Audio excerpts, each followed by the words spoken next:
Tech for Founders podcast. I'm your host, Panita, and today we have an extraordinary guest joining us, Rajs, Goodman, Anand. With 16 years of B2B digital marketing experience and a passion for empowering women in tech, Raj is a game changer in the industry. As the founder of Goodman Lantern, he helps businesses boost their conversion rates while championing gender equality. Raj's journey from a PhD in AI to a successful entrepreneur showcases his determination and vision. Named one of Revolution magazine's 50 most influential people in digital, Raj brings a wealth of experience to our conversation. In this episode, we'll be exploring strategies for improving conversion rates, the impact of gender diversity in the workspace, inspiring stories of women driving change and innovation, and valuable leadership lessons for non-technical founders. Join us as we unlock business success on Tech for Founders podcast with Raj, Goodman, and Anand. Be sure to subscribe to our YouTube channel, Tech for Founders, to stay tuned for new episodes. Could you please share your journey from pursuing a PhD in AI to becoming an entrepreneur in the digital marketing industry? What motivated you to transition and start your own ventures? Yeah, great question. Thank you for that, Vanita. I appreciate it. So it's a funny story because I never thought I would be a business person. That was not what I intended to do. I was destined to be a tech-centric person, very focused on technology and AI back in the day. And the story behind that is that I used to love playing video games. So I thought I'll do a PhD in AI to build video games, mainly the AI part of the video games. And back in the day, no one knew what AI was. Most people thought AI was the study of UFOs. So that's what people thought AI was. And today, obviously, fast forward, we all know what AI is. It's in the media. It's everywhere. So how did I get into it? I was pursuing my PhD in AI at the University of Sussex in the UK, and someone visiting from the US mentioned about MySpace. And for people who don't know what MySpace is, it is the social media or Facebook for us old folks. So they told me about MySpace. I got excited about it. I started to build that over, I think, 2.5, 3 weeks. Worked day and night, I think 18-hour days. So got it done. And I built a MySpace clone, which I thought I'll sell to people, just start networks, but didn't work. So I pursued I went out, met a lot of people. Someone put me into contact with somebody I could do mini MBA. So I got a scholarship for that. Did that over 3 months. Fell in love with marketing and then launched my first company in social media software business. So basically building clones of Facebook and MySpace for large companies to interact with their customers. That was the bug which I kind of caught when I was about 22, 23. Since then, I've started 3 ventures, taken one company from zero to actually going for acquisition. And then I'm hoping this company out right now will go public in the next 7 years or so. So that's my short journey. That's an excellent story. And it's very funny how people used to think AI was about UFOs. It's funny. I mean, it does sound similar, doesn't it? So, yeah. Yeah, the world has changed quite a lot. And I think you've transitioned many times as well in your entrepreneurial journey. And I think it kind of builds on each other because in the beginning you were doing MySpace, so that brought you into social media. And then that brought you to this day. Yeah, absolutely. It's a fascinating journey. I think I would have never guessed I would be here today, but I'm just fortunate and lucky. I feel very lucky and blessed to be here. Absolutely. So your company, Goodman Lantern, focuses on helping businesses boost their conversion rates. What are some key strategies or best practices you recommend for non-technical founders to improve their conversion rates in today's digital landscape? Yeah, it's really interesting. I think the first step in the journey is to figure out what is conversion, because it means different things for different people. If you look at the funnel, the sales funnel, there are 3 layers to it: the top, the middle, and the bottom. Top of the funnel is all about education. So if somebody's interested in really getting the sort of shouting from rooftops to get people in, they'll first think about conversion in the top of the funnel, where they will get people who are vaguely interested in the topic. Say, for example, the topic was cars. So, say it's in luxury cars, you start talking about cars, engines, efficiency, that sort of stuff. Then, so the conversion there will be to get as many people as possible to join that funnel. Middle of the funnel is all about then educating people on your product, your service you're offering. So if you're doing luxury cars, say selling a Porsche or Jaguar, then you talk about those cars, the features, or the different, the ethos of it, why does it make you feel different or special? And the conversion there is going to be education. And finally, it's about conversion in the funnel, which people often say is a sale, where you educate people, you tell them about your car or your product or service, and now it's time to kind of make them an offer they can't refuse. That could be in the form of a deal or a service page, a landing page. It could be in the form of someone sending you something which will make you buy something, for example. Now, this is a typical sales cycle, and then obviously, if it all goes well, they got a flywheel. The bottom of the funnel will go back to the top of the funnel because people who bought from you love your service, love your product, will talk to their friends and family, and they'll recommend people to join the funnel again. So they'll bring in more people to convert. So depends what conversion actually means, but to make it really efficient and really useful, the first step really is to build something which is desirable. So if you're building a product and the service is desirable, actually you shortcut a lot of these different things. So for example, if you're the one who initially built the Sony Walkman, or you're the initial who built the iPhone or the iPod, and and you drop the demand for it because people didn't know what that was initially, they didn't have a requirement for it, but you educate them on what your tool or your widget does, and then people buy it from you. That's where magic happens. So it's about building an awesome product, and then it's following those three steps to bring in more people into your sales cycle. Absolutely. I really like the three layers because I think some people, when they start with marketing, they always think, hey, they just have to make the sale, right? That's just all they post content that's about selling our products. But people aren't going to buy if they don't trust you. And I think that's why the first two layers are very important. Completely agree with you. Yeah, absolutely. I think this is paramount for any successful campaign. Definitely. So gender equality and women's economic empowerment are important values for your company. How do these principles translate into your day-to-day operations and the work that you do with clients? Yeah, so often I get this question asked as to why that's important to me. And the honest answer is that for any company to really be able to function, there has to be motivation, which is more than just making money. I think money is awesome, but what's more important for me is the ability to actually make a change. So, bit of a backstory. I had the opportunity to visit a lot of countries and spend a lot of time growing up in different countries and organizations. So, as a kid, I was born in Kuwait to Indian parents. I was in India. I worked in Spain. I lived in the UK for many years. Spent a lot of time recently in Thailand and Bangkok. So I've had a lot of opportunities to really experience different opportunities. But what I realized was that actually the one thing which caught my attention was women in technology.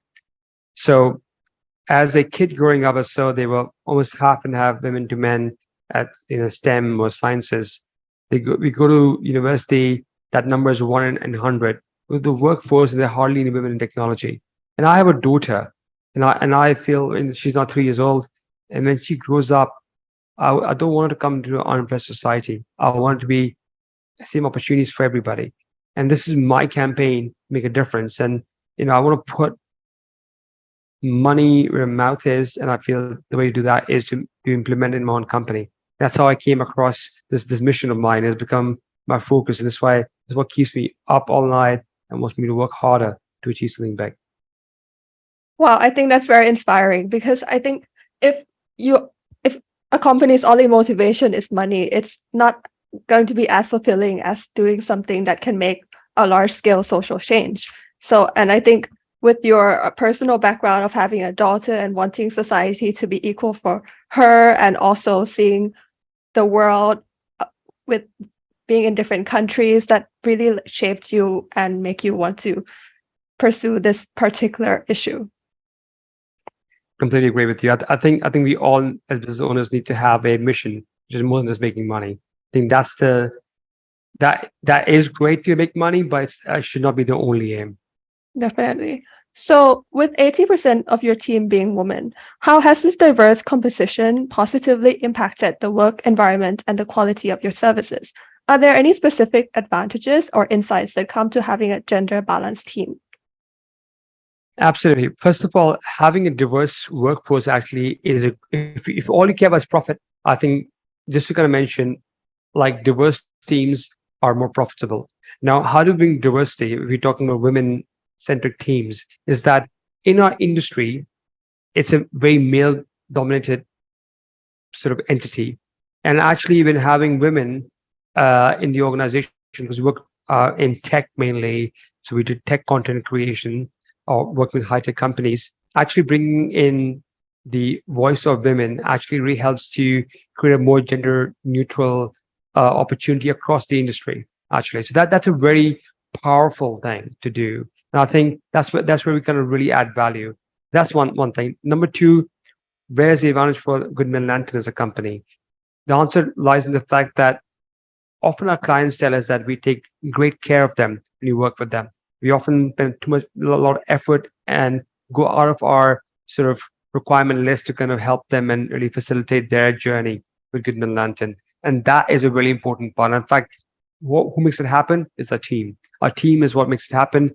Having a female dominated team means that by nature of we bring in and our core values, which is all around caring, we actually bring in great team members who take great care of our customers, who then enjoy the service more than they would otherwise, and they stay longer, and that leads to obviously more profitability as well. So if you listen to this podcast and you're hearing these things, I think the idea really is to think about employing more women, especially in tech. I think it will really generate a lot of benefits in all different dimensions of the business. Definitely. So, mainly more gender neutrality across the industry, and also the benefits of having a, a really good customer service for your clients. Absolutely. Absolutely. Yes. So, building successful startups and taking ventures from zero to acquisition requires strong leadership. What are some leadership lessons that you've learned throughout your entrepreneurial journey that you can share with our audience of non-technical founders? I would say the requirements or the characteristics of leadership are similar with this tech or non-tech. I would say primarily the leader is a servant. And I think if we have that sort of servant leadership mindset, it can really help us. So what does that actually mean? As a leader in the organization, our role is to serve our team, to make their life easier, to help them grow, to empower them to become the best version of themselves. If as leaders we don't doing that, then we're missing a trick. Uh, I learned that the hard way. I mean, I was not always in that mindset. A lot of my initial days were about me, and a bit more of me, and then that wasn't really helpful. I wouldn't say I was self-centered, but I was thinking about business around myself. The day I changed that to be team-centric or focused on the team itself, that's the day when things changed quite a bit. That's when I saw that the unit as such will grow and each one will empower the other person. Actually, as a unit, we all grow, we all learn together, and we achieve goals and ambitions we can never achieve as an individual person. From me and I, we actually become we. And that's when the change really happened. Big organizations or organizations make a big change in the ecosystem require we, a unit, not just one person. Leader's job is to coach them, help them, mentor them. If you don't do that as leaders, then you're missing a trick. This is why I believe that my role is as a servant of my team. The more I can focus on the team's growth, helping the team progress and make them lead, that's going to be beneficial for the entire team and for myself as well. And last thing is, while hiring a team, the leader should be, as I often say, the dumbest person in the room. The idea behind that being, if you're the smartest person in the room, then why do you have the people around you? You should ideally find even smarter people than ourselves so that we can actually learn from them and encourage them because they have been brought in because of their speciality in a particular area. So I often say, be the dumbest person in the room. That way, we'll definitely grow as a leader. Definitely. I think team working is one of the core components of leadership, because once you have to lead people, at that point you have to work and make sure that the whole team goes together rather than just being about one person. And also, I really like when you said that you should be the dumbest person in the room, because your employees should be smarter than you, because otherwise, why would you hire them, right? Precisely. So B2B digital marketing can be a complex and competitive landscape. What are some emerging trends or strategies that non-technical founders should be aware of to stay ahead and effectively promote their businesses?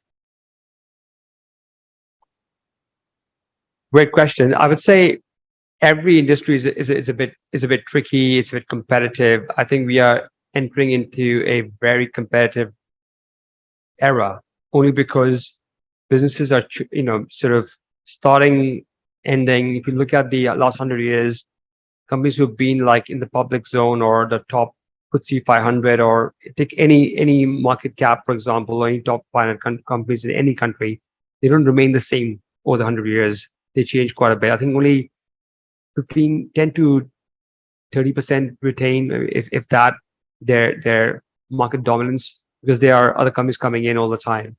It's really hard to remain as leaders for a very long time. And I would say technology and innovation doesn't help, but also allows people who are hungry and required to grow to succeed. So I would say a big part of being successful in today's era, like it was in the past as well, is to stay foolish, stay hungry, keep learning. For example, I spend approximately 4 hours every day just learning. Like I'm just on learning from podcasts, from YouTube, from Twitter, learning, reading a lot. I feel that if I'm not learning, I'm not growing, and if I'm not growing, I'm actually dying. So I don't want to die. So I'm just basically on this mission to keep learning. I've joined organizations where I'm just with the aim to learn from them. I meet people regularly every day or every week just to learn from them, because I think that's the important part of growth. I start new businesses just so I can learn from them. I think learning is an important part. So the only way I feel to grow and to compete is to constantly keep learning. Just be thirsty and hungry to learn more, implement more. I think there's a challenge there because there's a work-life balance or lack of work-life balance sometimes. But initially, I thought there's an opportunity based on what Tim Ferriss mentioned in the 4 hours work week, that there's an opportunity to do 4 hours and still do it. I am on the fence about that. I think there's definitely a case for automation and delegation, but there's no alternative to working hard. So work hard, stay hungry, stay thirsty, and I think just go for it. I really like what you said about how you should always keep learning. And I would like to add to that as well, because I think keep learning is absolutely great, but you have to take action at some point. So what kind of so how much would you recommend people learn before they take action, and when would they go back to learning again? I would say true learning will make one excited and, as I said, hungry to do different things. So, for example, when I got to know about MySpace when I was 22, 23 years old, I wanted to implement it myself. Like that was just like the thirst for trying it out. I would say curiosity makes us want to do different things. And if you keep, for example, content marketing, I got into marketing, then go into social media marketing, then got into technology specific marketing, then content marketing, and now I'm doing a lot of AI stuff. I think it's just because when I see these different things, I learn about them. I'm like, well, I should definitely try it out and see where the opportunity lies. And I think learning is the first step to it. But for most people, that's not enough. You just start to implement things, get your hand dirty. And that's when you start to implement things, and that's action oriented. But I think learning is the first step to it.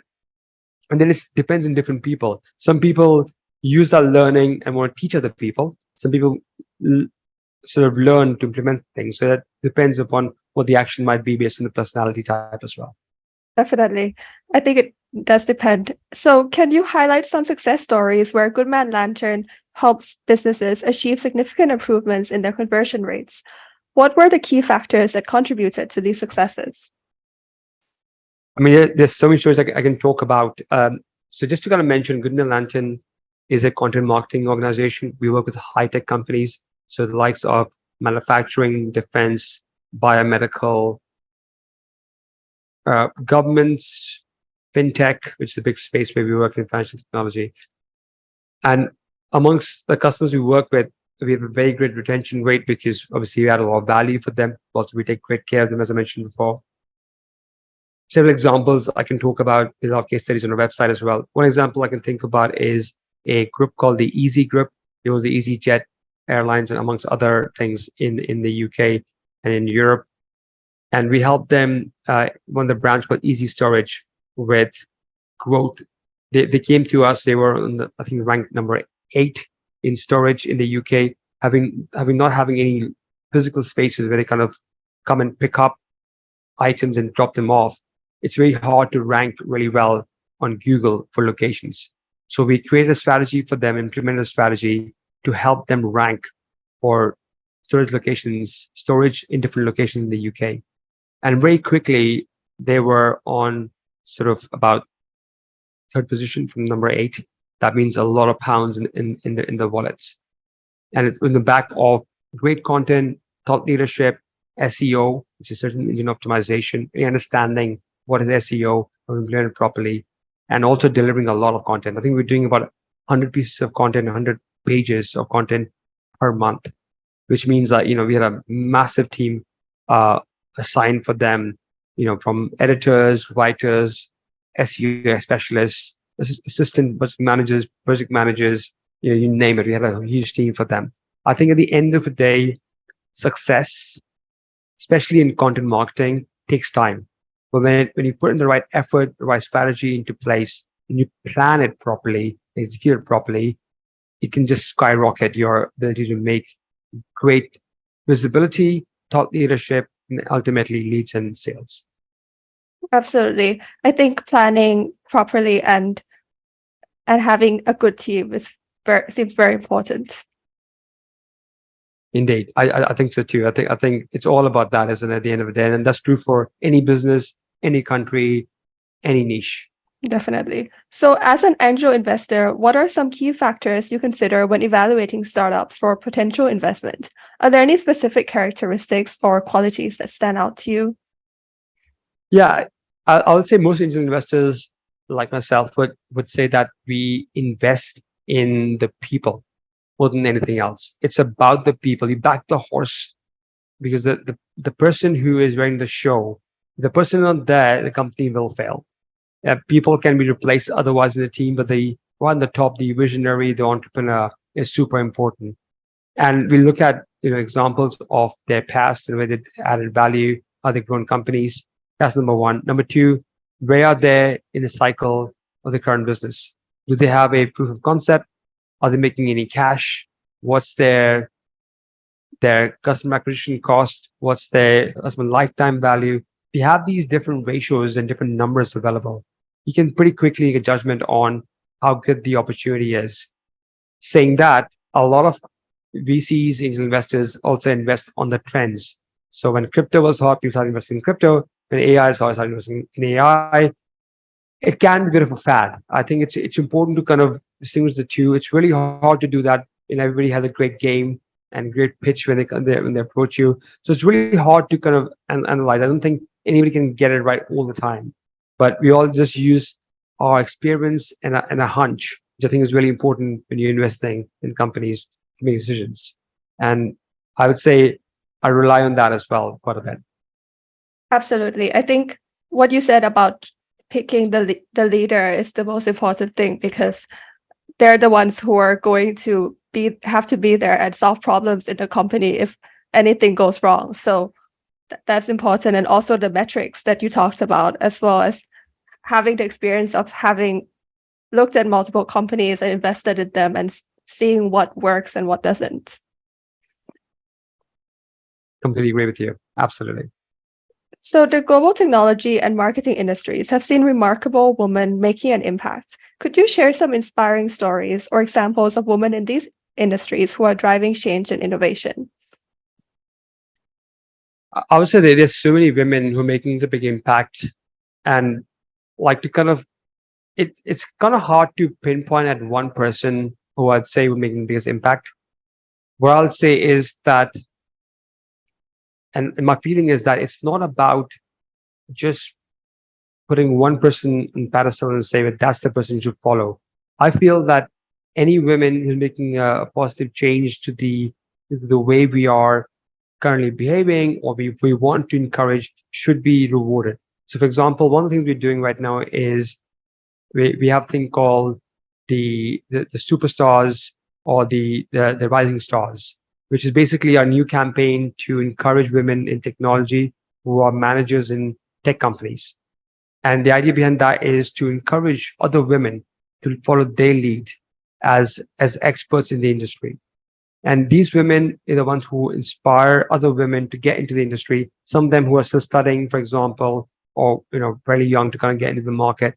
But I think we should be encouraging those unsung heroes who have taken that made that change already to make a change to the status quo of women in technology and marketing.